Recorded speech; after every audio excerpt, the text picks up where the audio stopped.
Episode की शुरुआत होती है जब सुमोना जल्दी से बिस्तर से उठ जाती है। यह उसके स्वभाव के बिल्कुल उलट है। सुबह उठकर भी वह कभी बिस्तर नहीं छोड़ना चाहती, जितना हो सके आराम करना चाहती है। ज्यादातर दिनों में अगर माँ उसे न बुलाए तो वह सोती रहती है, और सर्दियों में तो बात ही कुछ और होती है। माँ को उसे उठाना पड़ता है, वरना वह बिस्तर से नहीं निकलती। कभी कभी माँ गुस्से में जो भी मन में आता है चिल्लाते हुए बोल देती है। आज कुछ अलग देखकर माँ पूछती है, क्या हुआ, क्यों उठ गई? सुमोना जवाब देती है, कल रात को जल्दी सो गई थी, लेकिन नींद पूरी नहीं हुई। माँ कहती है, तुझे लेकर मैं और कुछ नहीं कर पाऊंगी, एग्जाम अभी दूर है। माँ खुद उठकर अपने काम में व्यस्त हो जाती है, और इसी वक्त का फायदा सुमोना उठाती है। अबीर का लेटर पूरा नहीं पढ़ा गया था, और जो बातें रह गई थीं उन्हें जानने की चाहत उसे महसूस हो रही थी। जल्दी से तैयार होकर किताबें उठाकर बैठ जाती है।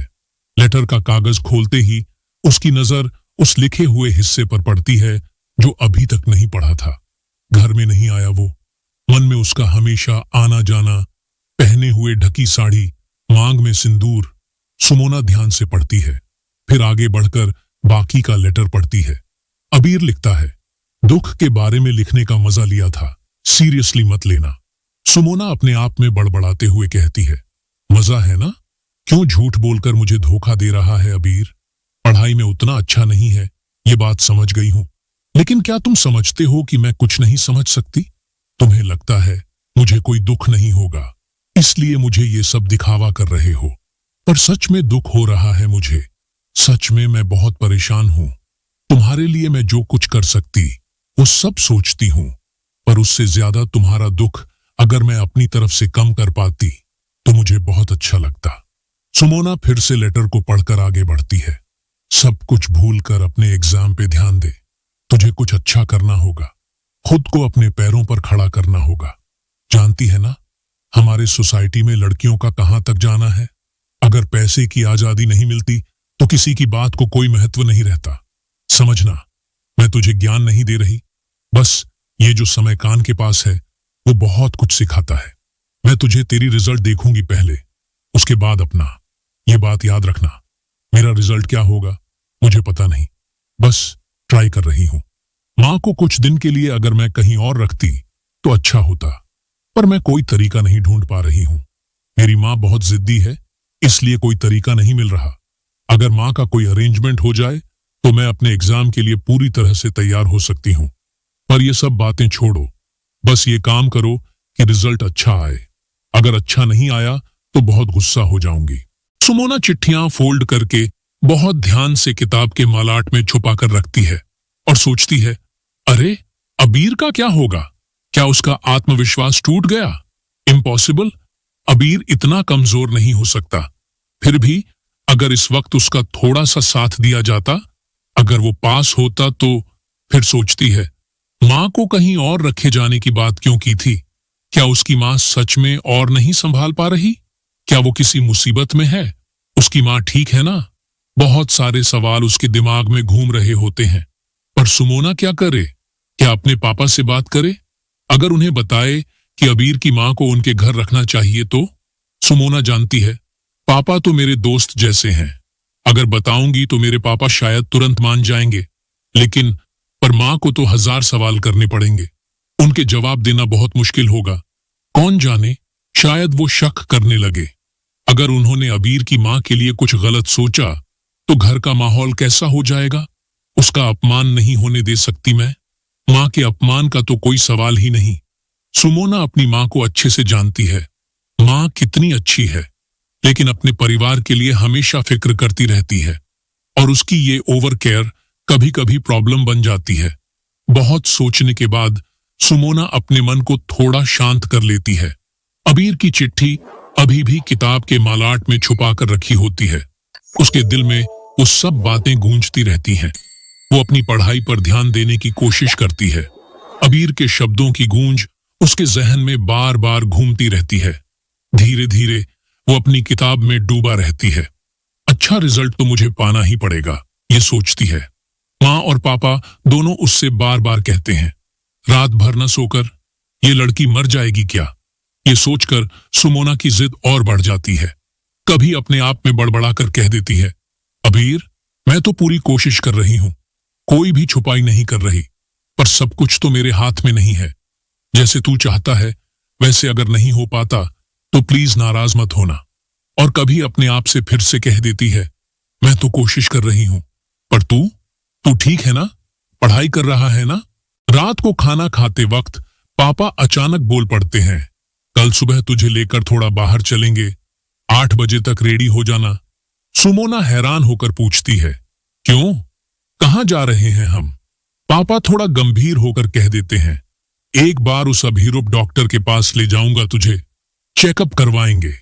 सुमोना गुस्से में जवाब देती है, वो बिग बाजार के पास जो डॉक्टर है ना, वो तो पागलों का डॉक्टर है, मैं क्यों जाऊं, मैं बिल्कुल नहीं जाऊंगी।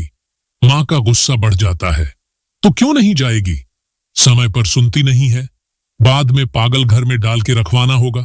सुमोना थोड़ा अपमानित होकर कहती है, मैं पागल नहीं हूं, आप मुझे कैसे सोच रहे हो। मां बिना कुछ बोले गुस्से में चली जाती है और किचन में थाली बासन गिरने की आवाज आती है। पापा जोर से चिल्लाते हैं, क्या हुआ। मां की आवाज आती है, क्या होगा, धक्का लग गया था, बर्तन गिर गया। पापा फिर पूछते हैं, तुझे लगा क्या। मां जवाब देती है, मुझे लगकर क्या होगा, तुम दोनों बाप बेटी मिलके मुझे मारने पर लगे हो। पापा चुप हो जाते हैं, वो जानते हैं अगर मां से बात की तो और ज्यादा गुस्सा हो जाएगा, समय निकलने दो, गुस्सा थोड़ा कम हो जाएगा। सुमोना पापा से कहती है, पापा मुझे मार मत डालो, मैं वो पागलों के डॉक्टर के पास नहीं जाऊंगी। पापा उसके सिर पर प्यार से हाथ रखकर कहते हैं, ऐसे मत बोलो बेटा, वो डॉक्टर साइकाइट्रिस्ट है, मानसिक रोगों का इलाज करते हैं, अगर उनसे बात करेगी तो तुझे थोड़ा शांति मिलेगी, बस। सुमोना थोड़ा नाराज होकर कहती है, जो भी है, जो पढ़ाई करते हैं उन्हें थोड़ा स्ट्रेस तो होता ही है ना, तुम भी तो जानते हो। पापा थोड़ा और समझाते हैं, हाँ बेटा, पर। सुमोना काट देती है, पर क्या। पापा कहते हैं, जो तू अपने आप से बेकार बातें करती है वो अच्छे लक्षण नहीं है। सुमोना थोड़ा गुस्से में कहती है, ये मां की बातें हैं ना, तुम दोनों भी जब थोड़ा रेस्ट नहीं मिलता तब पूरा पुराना सिलेबस रिवाइज कर रही होती हूं। सब ठीक है, बस एग्जाम आ रहे हैं इसलिए थोड़ा टेंशन है, तुमसे बात करने से कुछ और लग रहा है क्या। पापा समझ जाते हैं, समझ गया, तो सब ठीक है, वैसे भी हमारी फिक्र तेरी मां के लिए होती है। सुमोना थोड़ा मुस्कुराते हुए कहती है, चिंता मत करो, मां को समझा देना, अब से बस चुपके से पढ़ाई करूंगी, ज्यादा कुछ नहीं। पापा प्यार से कह रहे हैं, नहीं बेटा, जो तुझे ठीक लगे वो कर, बस रात भर न जाग। पापा को शांति मिल जाती है, वो समझ लेते हैं कि सब कुछ ठीक है। सुमोना फिर से अपनी किताब उठाकर बैठ जाती है, अपने आप में कह देती है, एक बार अबीर से मिल पाती तो अच्छा होता, बहुत चिंता हो रही है, क्या कर रहा है कौन जाने, मां को क्या लगता है, देख, मैं बस एक बार उससे बात करना चाहती थी। मां के कदमों की आवाज सुनाई देती है, जो अभी भी गुस्से में है। सुमोना अपनी किताब के पन्ने पलटती है। रोज की तरह मां अपने काम में व्यस्त थीं। काफी देर हो गई थी, लेकिन सुमोना अभी तक नहीं उठी थी। आज मां ने उसे जगाया नहीं, लगता है रात को काफी देर तक जागी थी, इसलिए थोड़ा और सो लेने दिया। मां अपने दिल में चिंतित थी, कहीं ज्यादा ना थक गई हो। तभी दरवाजा खटखटाने की आवाज आती है। मां जाकर दरवाजा खोलती है। एक जवान लड़का उनके सामने आता है, उनके पैर छूता है और प्रणाम करता है। मां थोड़ी हैरान हो जाती है, आजकल ऐसे बड़े लोगों को प्रणाम करते किसने देखा है। ये लड़का तो बिल्कुल वैसे नहीं था जैसे आजकल के बच्चे होते हैं। मां प्यार से उसके सिर पर हाथ रखती हैं और कहती हैं, अरे बेटा, भलाई हो, पर तुम्हें तो पहचाना नहीं। लड़का मुस्कुराते हुए कहता है, मेरा नाम अबीर है, सुमोना के साथ पढ़ता हूं, थोड़ी मदद चाहिए थी, मां उसे बुला देना। मां थोड़ा सोचकर कह देती हैं, आजा बेटा, अंदर आके बैठ। सुमोना तो अभी तक नहीं उठी, मैं उसे बुला के लाती हूं। अबीर थोड़ा हैरान होकर कहता है, अभी तक सो रही है, एग्जाम तो बहुत करीब आ गए हैं। मां प्यार भरे लहजे में समझाती हैं, तुम लोगों को बस एग्जाम की ही फिक्र होती है ना, पर अपने शरीर का ख्याल रखना जरूरी है। पूरी रात काम करती है, फिर सुबह तक थोड़ा आराम भी करना पड़ता है। अबीर समझदारी दिखाते हुए कहता है, छोड़ो माँ, मैं उसे बाद में बुला लूंगा, तुम उसे मत जगाओ। माँ थोड़ा नाराज होकर कहती हैं, नहीं बेटा, तुम बैठो और उसे समझा देना कि रात भर ना जागती रहे, मैं अभी उसे बुला के लाती हूँ। माँ के बुलाने से सुमोना की नींद धीरे धीरे टूट गई। घबराहट के साथ अपने झिझक भरे शब्दों में कहती है, अरे थोड़ा और सो लेने देना माँ, सुबह हो जाए तब उठती हूँ। फिर थोड़ा मुंह मोड़कर वो अपने गर्म कवर में दोबारा लपेट गई, जैसे बस थोड़ा और आराम करने की सोच रही हो। माँ ने फिर ज्यादा जोर से कहा, अरे सुबह हो गई, उठ, देख कौन आया है, तेरे साथ पढ़ता है, वो अबीर आया है। अबीर का नाम जैसे ही सुमोना के कान में पड़ा, उसका दिल धड़कने लगा। उसने कल ही सोचा था कि अबीर से एक बार मिलना हो तो कितना अच्छा होता। क्या अबीर ने उसकी बात सुन ली थी? बस फिर तुरंत आंखें झपकने के बाद वो जल्दी से उठती है, अपनी आंखों को रगड़ते हुए बाहर की तरफ भागती है। उसकी हरकतों से लग रहा था जैसे पूरी दुनिया के राज उससे कहने वाले हैं, अरे अबीर, तू? सुमोना का चेहरा अब हर रंग में दिख रहा था। अबीर मुस्कुराते हुए झट से कह देता है, अरे मत पूछ, मोहनाथ सर का लास्ट डे का नोट मिलना जरूरी है, एग्जाम में काफी काम आएगा, मेरे पास अभी नहीं है, इसलिए तेरी नींद तोड़ दी। सुमोना के चेहरे पर छिपी हुई चिंता की एक लहर चलती है, लेकिन फिर भी अपनी आखिरी उम्मीद के साथ उसने उसे पढ़ने का टेबल दिखाया और नोट उसके सामने रख दिया।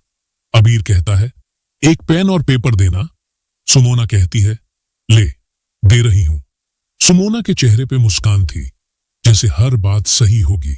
अबीर नोट लिखने लगा और तभी माँ की आवाज सुनाई देती है, अबीर को जाने मत देना, थोड़ा खा के जाएगा, उसे बैठने को बोल, मैं तुम दोनों के लिए खाना लेकर आती हूं।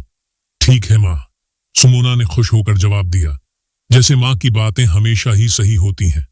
माँ ने गरम फुल्का लूची, कश्मीरी आलू दम और 2 नले गुड़ के संदेश की प्लेटें घर के अंदर रखी, लेकिन अबीर का लिखना अभी भी चल रहा था।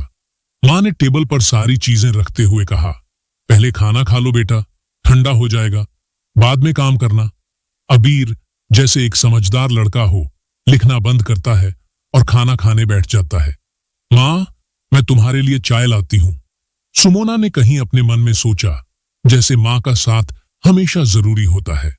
सुमोना ने देखा कि जैसे ही अबीर खाना खाने लगा, वो थोड़ा रुक गया और उसकी आंखों में कुछ आंसू दिखने लगे। सुमोना थोड़ा हैरान होकर पूछती है, क्या हुआ तुझे? अबीर ने झट से अपनी मुस्कान बनाए रखी, अरे कुछ नहीं, तू खाएगी नहीं?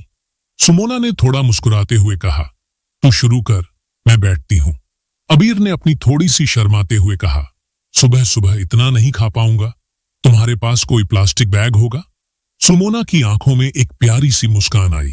बहुत साल पहले लक्ष्मी पूजा के बाद छोटे बच्चे प्रसाद लेने आते थे और सबके हाथ में छोटे प्लास्टिक बैग होते थे। प्रसाद की प्लेट से कुछ फल डालकर बाकी सब कुछ बाद में खाने के लिए बैग में डाल लेते थे। अब ये सब बंद हो गया था। सुमोना ने एक प्लास्टिक बैग दिया और अबीर अपनी पूरी केयर के साथ 2 संदेश उसमें लपेटकर अपनी जेब में रख लेता है। फिर दोनों खाना खाने में अपने मन से लग जाते हैं। सुमोना घर से बाहर निकलती है, जैसे अपने मन की बात समझना चाहती हो। माँ को देखते ही माँ कह देती हैं, तू खाएगी नहीं? बाद में खाऊंगी, पहले वो चला जाए। सुमोना जवाब देती है, अपने मन में कुछ सोचती हुई। माँ मुस्कुराते हुए कहती हैं, ऐसे क्यों कह रही है? तेरे क्लास का दोस्त है, अच्छा लड़का है, आजकल के लड़कों जैसा नहीं है। तू चाय की प्याली ले आ, मुझे अभी स्नान करना है, ठाकुर पूजा पर भी जाना है, आज देर हो गई है। सुमोना चाय का कप लेकर घर के अंदर जाती है। अबीर का खाना खत्म हो चुका है। अबीर कह देता है, तू भी खा ले, मैं अपना लिखाई का काम खत्म करता हूं। अबीर लिखने लगता है और सुमोना को कुछ अजीब सा महसूस होता है। लक्ष्मी पूजा के बाद छोटे बच्चे प्रसाद लेने के लिए घर घर जाते थे, लेकिन आजकल ये सब कम हो गया। और 2 संदेश क्या, जो अबीर ने खाए नहीं, वो क्या ज्यादा थे? अबीर की आंखों में जो आंसू थे, वो कहां से आए थे? सुमोना का मन उससे बात करने का होता है। वो अबीर के पास जाकर खड़ी हो जाती है और पूछती है, एक सच बता अबीर। अबीर कहता है, कौन सा सच? ये जो तूने वो संदेश अपने पॉकेट में रखे, क्या तू सच में बाद में खाने के लिए रखे था? अबीर जवाब देता है, तो और क्या? सुमोना कहती है, तो सचमुच ये बता ना। सुमोना अपना हाथ अबीर के हाथ में ले लेती है। अबीर हंसकर कह देता है, अगर तू इतना डाउट कर रही है तो मैं खा के दिखाता हूं। हाथ छोड़। सुमोना हाथ नहीं छोड़ती और कह देती है, बात मत घुमा, सच बता, तुझे तो बताना ही पड़ेगा। अबीर एक लंबे चुप के बाद कह देता है, मां को कुछ मत बताना, ये संदेश मां को बहुत पसंद है। अबीर के चेहरे पर एक दर्द भरी मुस्कान छा जाती है और आंखों से एक बूंद आंसू गिरती है जो तुरंत कागज पर गिरकर मिलती है। वो जल्दी से अपने आंसू को पोंछता है और लिखाई को देखता है। सुमोना देखती है कि कागज पर लिखाई गीली हो गई थी। उसके अपने आंसू भी अपनी आंखों में घुलते हैं। सुमोना घर से निकलती है और दूसरे प्लास्टिक बैग में अपने तरफ से अबीर के लिए संदेश रखती है। अबीर को धीरे से दे देती है, ये मां को कहना मेरा तरफ से। अबीर कुछ नहीं कहता, बस लिखाई उठाता है और चल पड़ता है। सुमोना कह देती है, बाकी का लिखाई क्यों नहीं कर रहा? अबीर मुस्कुराते हुए कह देता है, जो जरूरी था वो लिख लिया, बाकी सब बाद में हो जाएगा। सुमोना सिर्फ कह देती है, अच्छा। अबीर फिर पूछता है, मां कहाँ है? सुमोना जवाब देती है, मां पूजा में बैठी है, थोड़ा टाइम लगेगा। अबीर थोड़ा सोचकर कह देता है, तो मैं देर नहीं करूंगा, मां को कहना मैं चल रहा हूं और अपना ध्यान रखना, हो सकता है फिर से मिलूं। चल मैं जाता हूं। सुमोना मुस्कुराते हुए कह देती है, जाने दे, फिर मिलेंगे। अबीर कहता है, ठीक है, फिर मिलते हैं। इसी के साथ दोस्तों आज का एपिसोड यहीं समाप्त करते हैं। और हाँ, अगर आपको ये एपिसोड पसंद आया हो या फिर आप कोई नई कहानी देखना चाहते हैं तो मुझे जरूर कमेंट करके बताएं। साथ ही मेरे चैनल को लाइक और सब्सक्राइब करना न भूलें। आप सबके प्यार और शुभकामनाओं के साथ आज का वीडियो यहीं अंत करते हैं।